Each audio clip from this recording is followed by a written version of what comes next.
y vamos a darle la palabra a Bárbara Italia. Ella es mujer denunciante del caso de Atenco.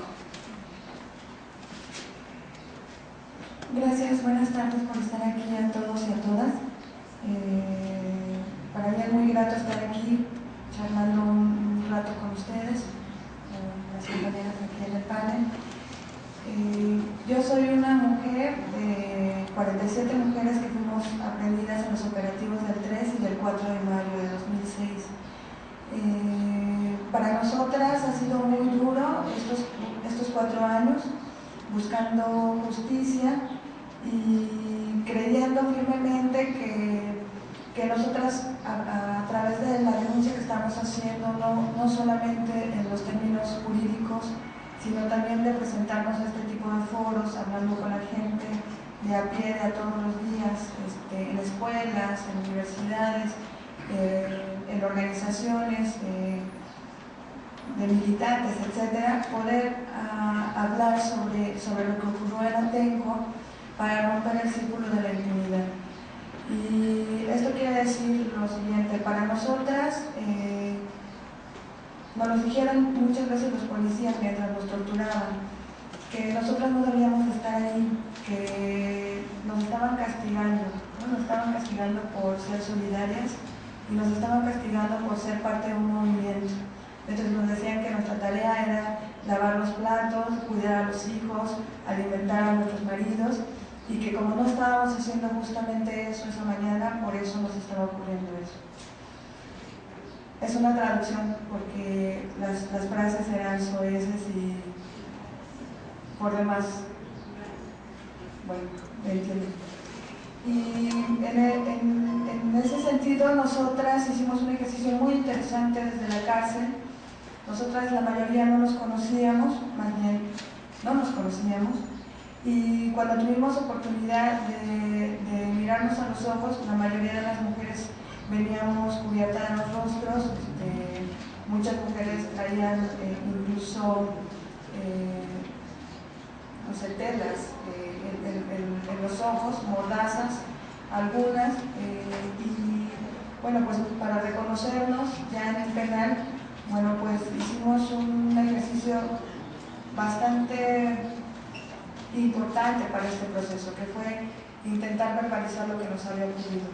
Y entonces ahí se abrió una posibilidad maravillosa de trabajo conjunto entre las mujeres que nos encontrábamos ahí, porque pudimos hablar de lo que nos había pasado, aunque sabíamos que el resto de las mujeres que nos encontrábamos ahí habíamos sufrido o padecido la misma tortura.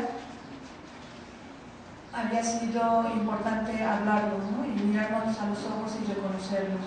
El siguiente ejercicio, por así decirlo, fue escribir nuestros testimonios, ¿no? Y tratar de, en algunas líneas, plasmar el dolor que nos había generado ese traslado y esa detención que había sido muy dura.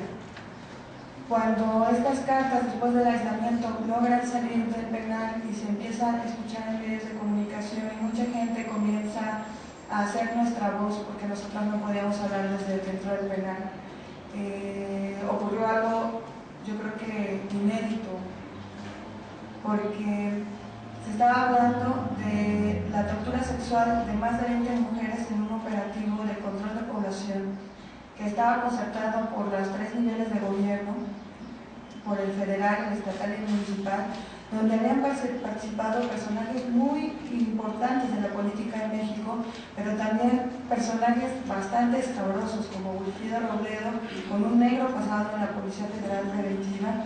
Teníamos a Genaro García Luna como uno de los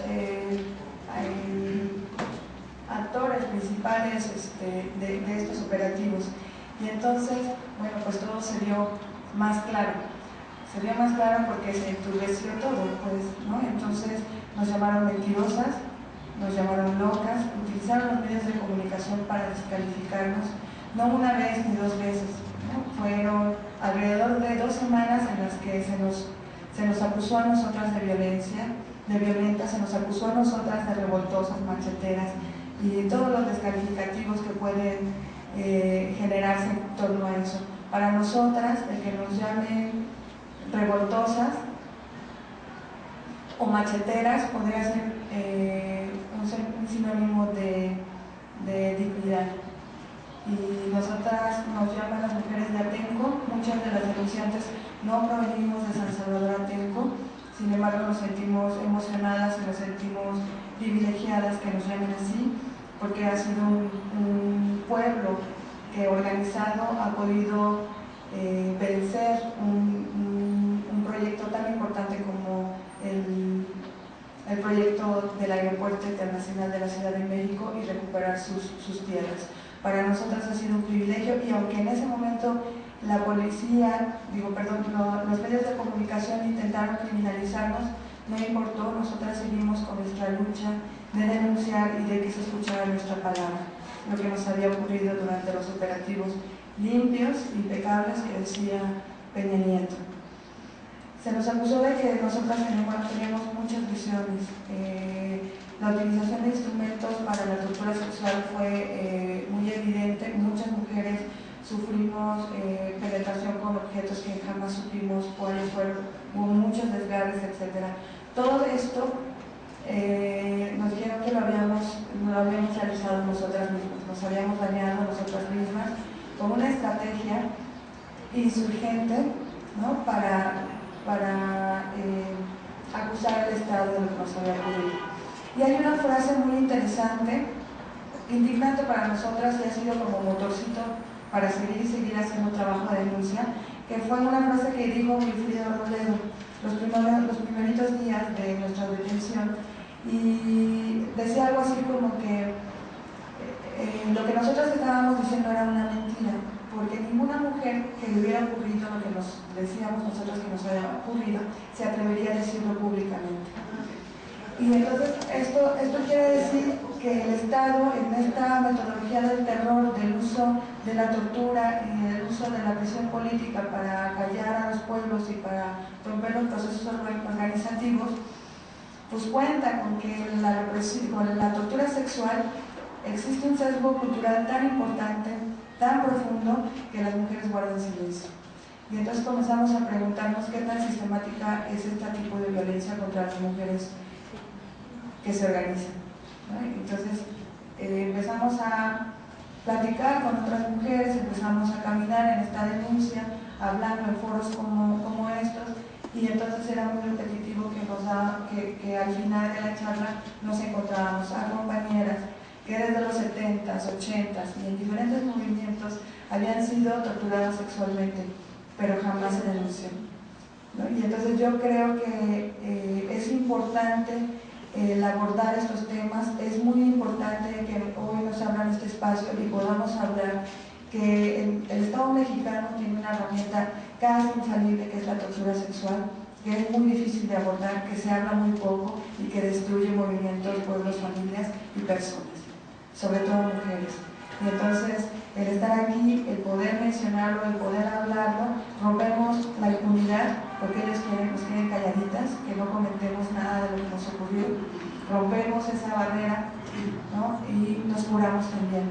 Sabemos que es muy complicado en el camino de la justicia jurídica, que tenemos un largo camino en la Comisión Interamericana y posteriormente en la Corte, como ya nos comentó Jacqueline, pero sabemos que existe también otra parte de reparación, que es esta: hablarlo, decir nuestra palabra, decir lo que verdaderamente ocurrió, y que ustedes contribuyen al escucharnos, que se rompa este círculo y que también haya un proceso curativo para las sobrevivientes. Yo agradezco mucho que estén en esta mesa y ojalá ahí surjan muchas incógnitas, muchas preguntas, y muchas gracias.